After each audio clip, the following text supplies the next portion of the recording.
Bonjour à tous, c'est Daniel, pasteur de l'église biblique baptiste de Charleville-Mézières. Je suis content que vous êtes avec moi aujourd'hui. Évidemment, nous sommes toujours en confinement et vraiment ça va continuer encore, on sait bien. Donc on doit s'encourager dans le Seigneur, on doit marcher avec lui et on doit trouver notre encouragement dans sa parole, n'est-ce pas? Évidemment, les chercheurs sont en train de tester, de trouver une solution, un remède pour COVID-19, mais on a vraiment, toute cette situation, c'est vraiment exceptionnel. Et c'est dans les mains du Seigneur, n'est-ce pas? Et ça, c'est une bonne nouvelle parce que nous savons bien que nous sommes dans ses mains aussi. Et je peux me coucher en paix. C'est juste, si vous êtes là, vous pouvez vous coucher en paix aussi si vous connaissez Jésus comme votre sauveur personnel. Jésus fait toute la différence, n'est-ce pas? Il fait toute la différence dans cette vie et pour la vie à venir. Donc si vous avez des doutes par rapport à votre relation personnelle avec Jésus-Christ, écoutez, c'est le moment de réfléchir, de penser à l'importance de le connaître. C'est tout à fait possible de le connaître. Aujourd'hui, on avance de Pâques. Dimanche prochain, on va fêter Pâques et on va penser à sa résurrection. Mais cette semaine, ce dimanche, on pense à sa crucifixion. C'est un sujet qui est en fait le grand but de la Bible. De la Genèse jusqu'à la fin, jusqu'à l'Apocalypse. Jésus-Christ, il est le thème. Comme l'agneau de Dieu, comme le seul sacrifice pour nos péchés, ça c'est le grand remède pour nos besoins spirituels, pour nos péchés. Nous sommes tous pécheurs et on a tous besoin d'un sauveur. Donc si on peut lire ce matin, on va étudier en Marc chapitre 15. Marc chapitre 15, on va étudier l'obscurité du calvaire. Jésus-Christ, il est mort à la croix et on va examiner ce qui s'est passé. On ne va pas voir en tout détail les autres histoires, les soldats, les Pilates non plus, mais on va légèrement voir ces choses, mais on va se concentrer sur cette obscurité pendant les heures de la crucifixion de Jésus. Marc 15, verset 22, la Bible dit « Et ils conduisirent au lieu appelé Golgotha, c'est-à-dire la place du crâne. Et ils lui présentèrent à boire du vin mêlé avec de la myrrhe, mais ils n'en bu point.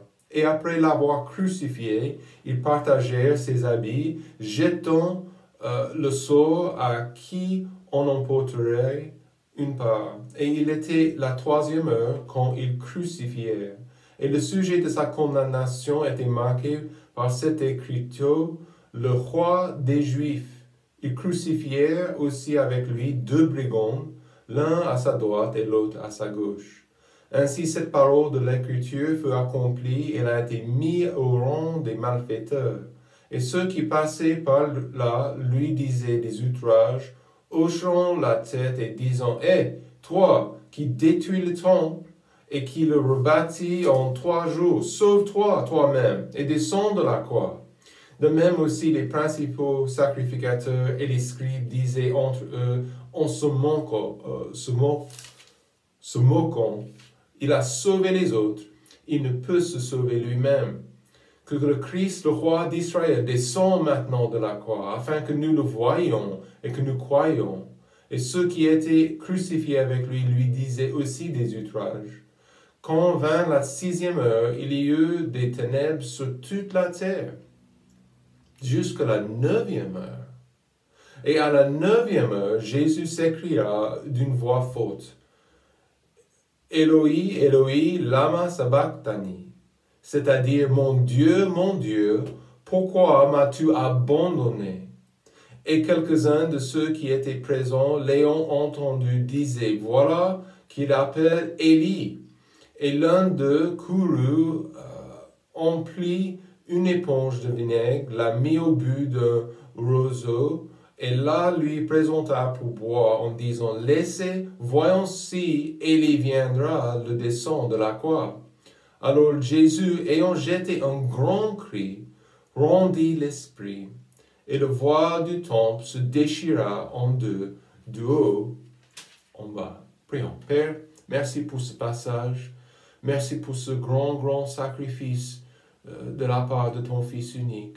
Le fait qu'il a payé le prix, payé notre dette envers toi.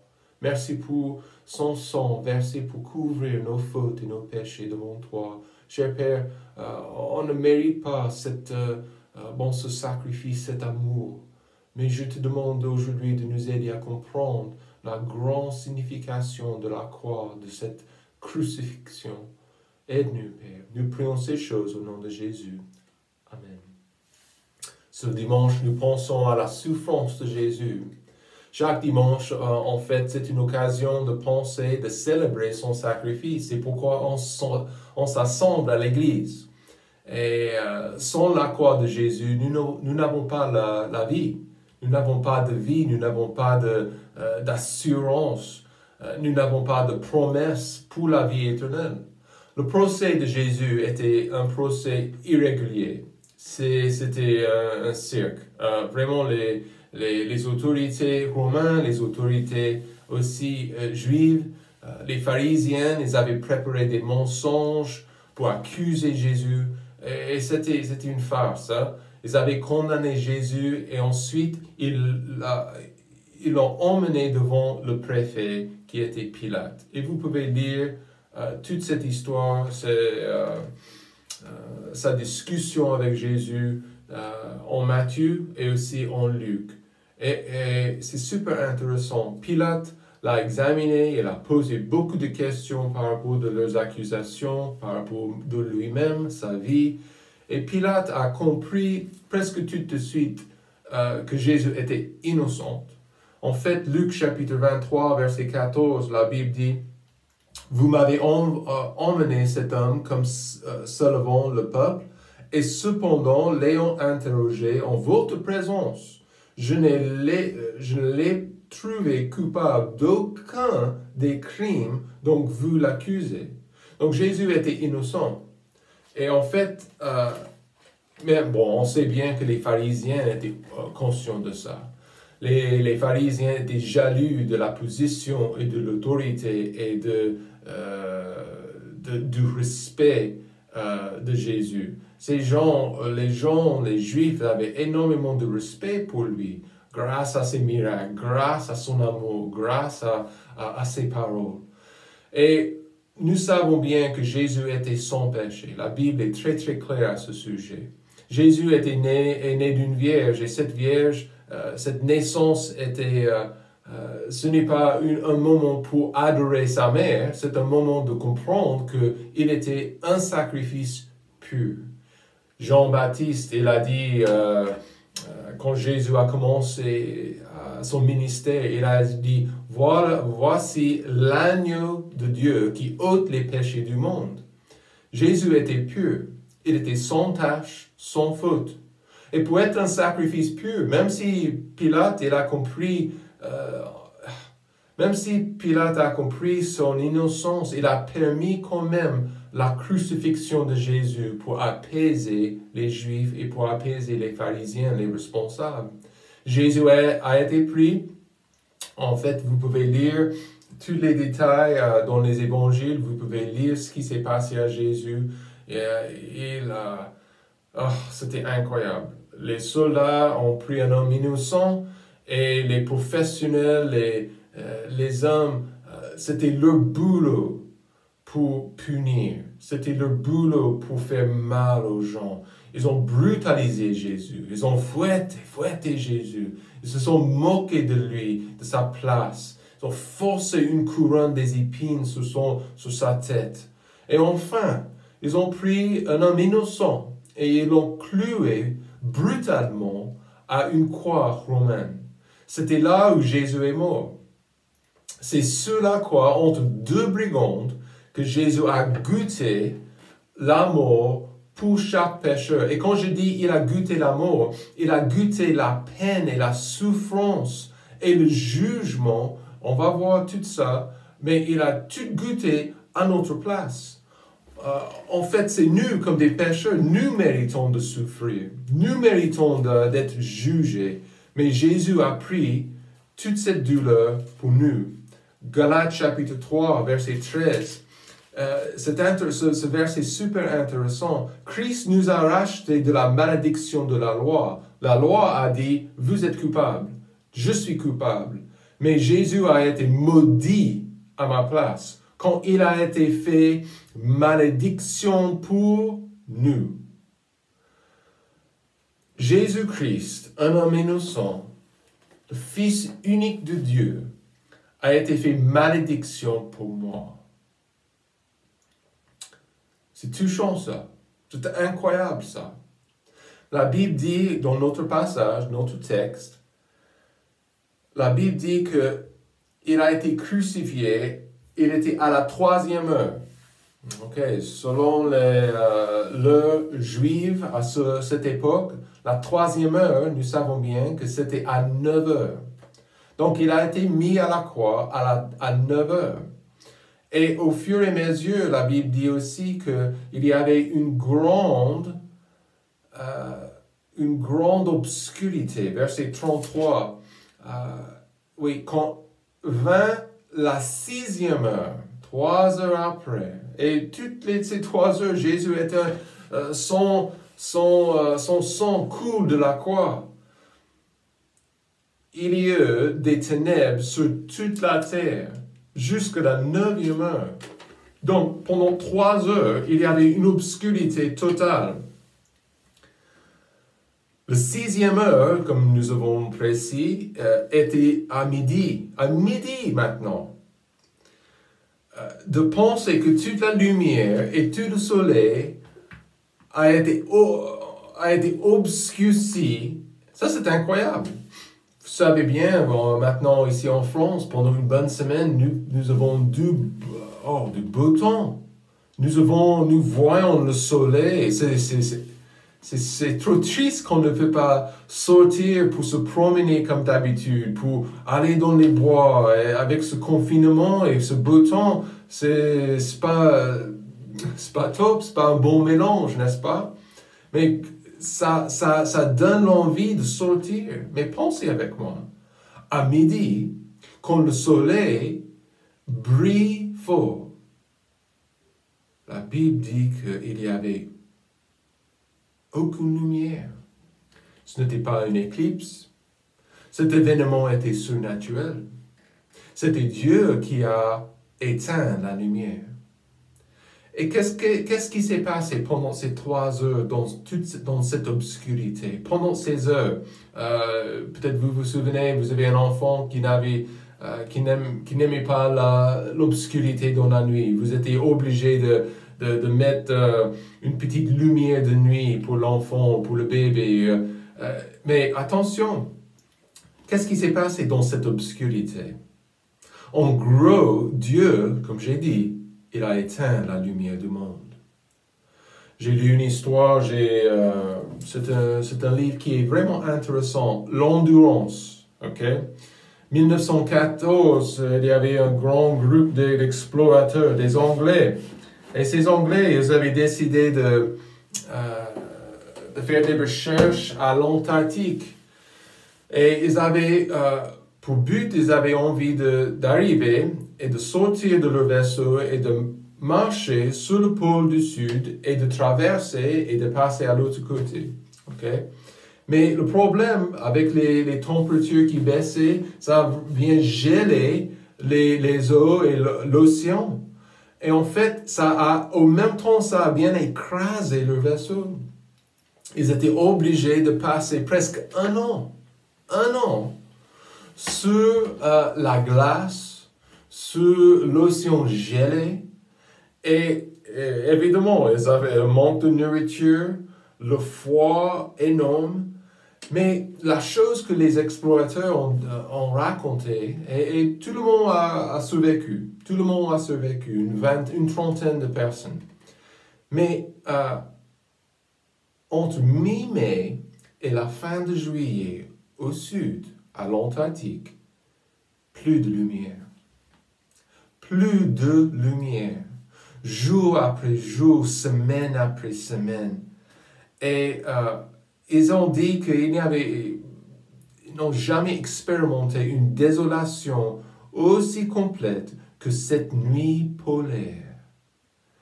Et en fait, ce manque de luminosité, ce manque de lumière pendant 3 heures à la croix, c'était une expérience pour les gens autour de la croix un peu bizarre. Mais pour Jésus, qu'est-ce qu'il a expérimenté? Jésus avait dit en Jean 8, verset 12, « Je suis la lumière du monde. » Donc Dieu le Père, exprès, il a éteint la lumière, la vie de son Fils. Il a éteint la lumière du monde. Des gens aujourd'hui sont en enfer. Et si vous lisez votre Bible, le Nouveau Testament, vous trouvez qu'il y a en enfer une obscurité totale. Des gens passent en enfer pour une grande raison. Ils ne croient pas que Jésus a payé leur dette à la croix. Ils remplacent Jésus avec une religion, avec des rites, avec des bougies, et ils n'acceptent pas la lumière du monde. Ils n'acceptent pas que Jésus peut les sauver.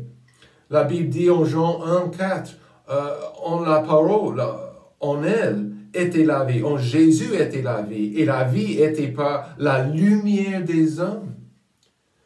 Mais pendant ces heures à la croix, Dieu le Père a éteint la lumière de son Fils.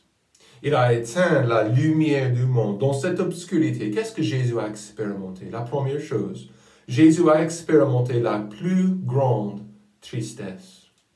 Verset 26 de notre texte, « Et le sujet de sa condamnation était marqué par cet écriteau, le roi des Juifs. » Ça, c'était de la moquerie de la part des Romains. « Ils crucifièrent aussi avec lui 2 brigands, l'un à sa droite et l'autre à sa gauche. Ainsi, cette parole de l'Écriture fut accomplie. Il a été mis au rang des malfaiteurs. » Et dans les prochains versets, ça raconte comment les gens, ils ont dit des outrages. Ils se sont moqués de Jésus. « Jésus, sauve-toi, ils ont dit. Toi-même, descends de la croix. »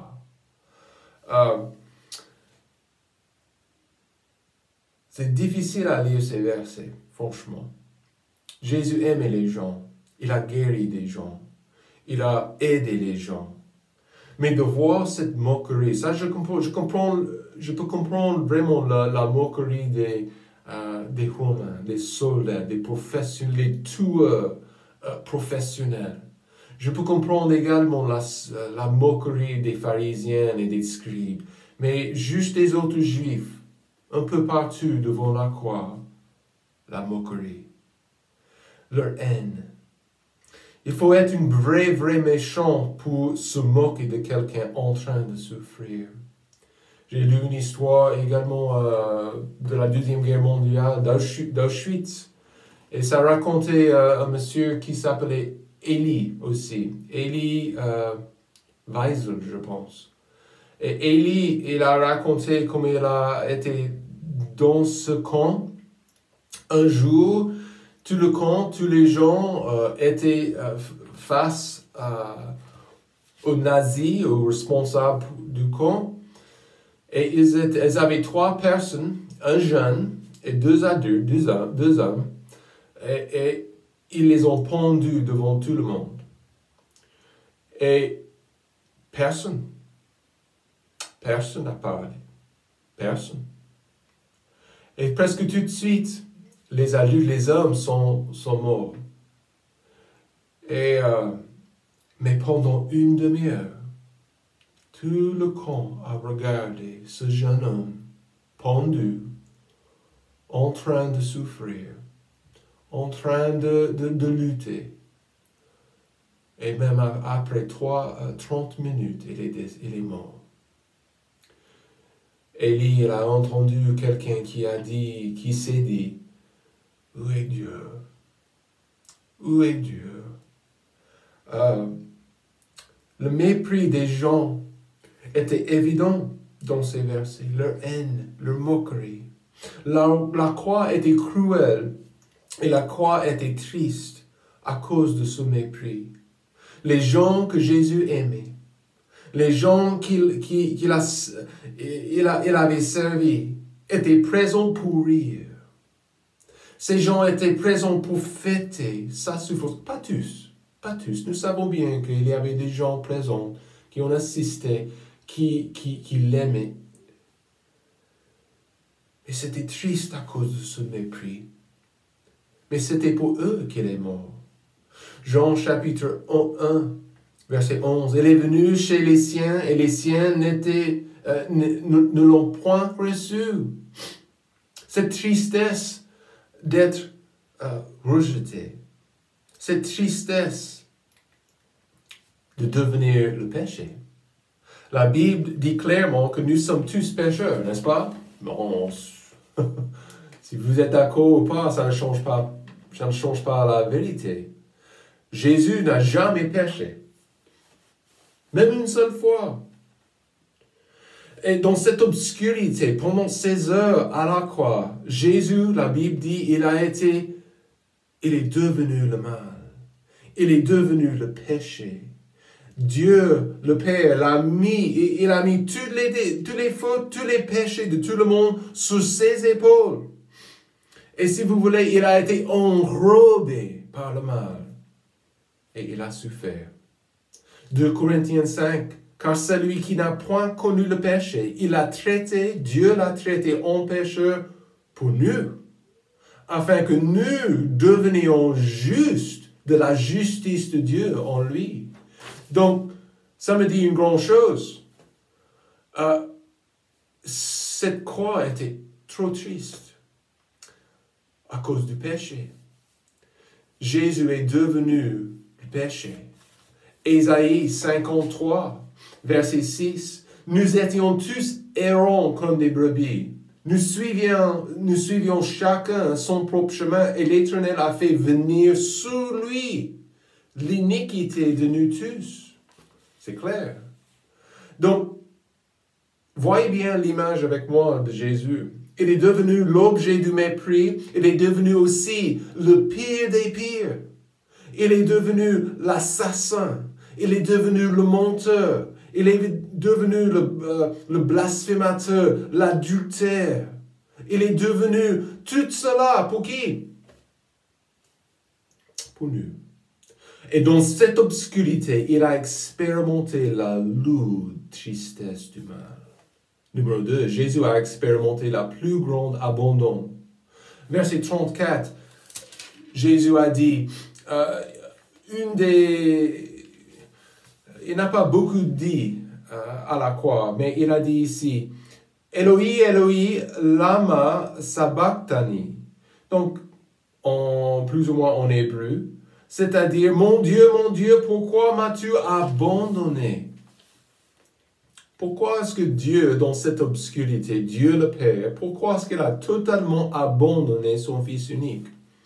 On sait bien que Jésus, il avait des armées célestes qui seraient prêtes pour le sauver de la croix. On sait bien. Dieu a entièrement rejeté son Fils comme la poubelle. J'ai reçu un paquet hier par le facteur et avec ce coronavirus, nous avons cette mentalité, je ne peux pas toucher n'importe quelle chose. Quand je suis dans le magasin, je suis un peu partout, il faut se laver les mains, je ne peux pas toucher, ensuite je touche mes oreilles, ou mon nez, ou ma bouche, je ne peux pas. Donc, j'ai reçu le paquet, le petit colis, et qu'est-ce que j'ai fait?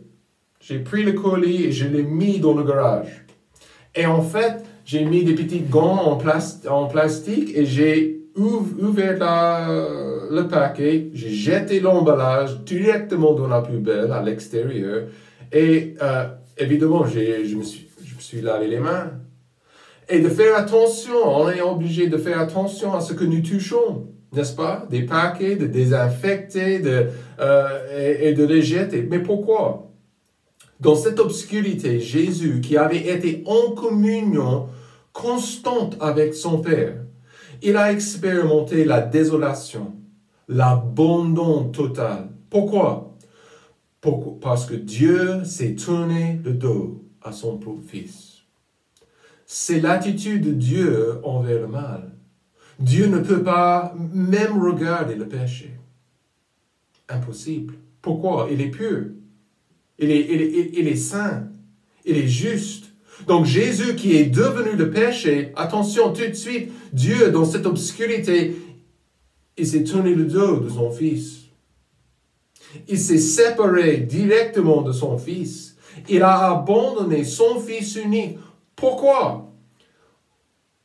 Parce qu'il n'avait pas envie de m'abandonner. Jésus a été abandonné à ma place. Jésus a payé le prix pour moi, pour que je ne suis jamais abandonné en éternité.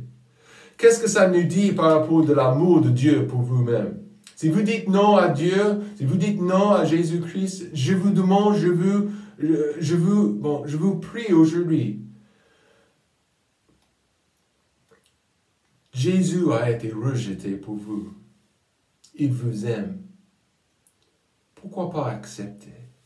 Pourquoi pas l'accepter comme Seigneur et Sauveur? Dieu a abandonné son Fils pendant ces heures à la croix. Donc si moi, comme un pécheur, je refuse d'accepter Jésus, je serai abandonné en éternité. Dieu va se tourner le dos en éternité et il va se séparer totalement, entièrement de moi en éternité.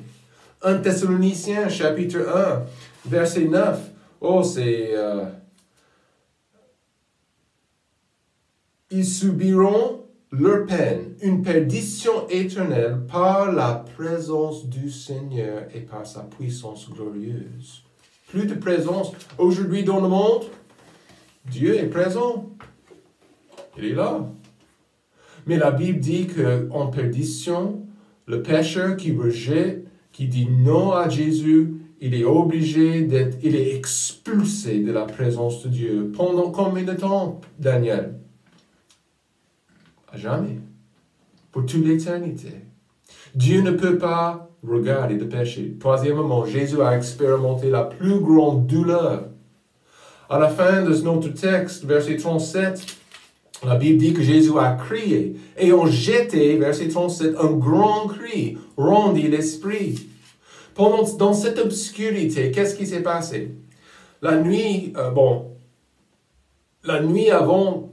sa crucifixion, Jésus a prié de ne pas lui donner la coupe. Matthieu 36, verset 39, il a prié, « Mon Père, s'il est possible que cette coupe passe loin de moi, toutefois, non pas comme je veux, mais comme tu veux. » Quelle coupe? Quelle coupe? Dans cette obscurité, comme un agneau mené à la boucherie, Dieu a versé cette coupe, toute sa colère, tout son jugement, tout ce jugement sur les épaules de son Fils. Et Dieu l'a frappé. Il l'a frappé. Il l'a frappé. Dieu est obligé, évidemment, de punir et de juger le mal. Et voilà pourquoi il a donné son Fils. Jésus a goûté la condamnation pour vous. Il a goûté la douleur extrême. Je ne vais jamais voir l'enfer parce que Jésus, il y a 30 ans, m'a sauvé. J'ai décidé de faire confiance à ce que Jésus a fait pour moi à la croix. Avec une petite prière de mon cœur, je l'ai accepté par la foi. Je ne peux pas voir Jésus-Christ. Je n'étais pas présent pour cette crucifixion. Mais je crois ce que la Bible dit. Je crois qu'il a payé le prix pour moi.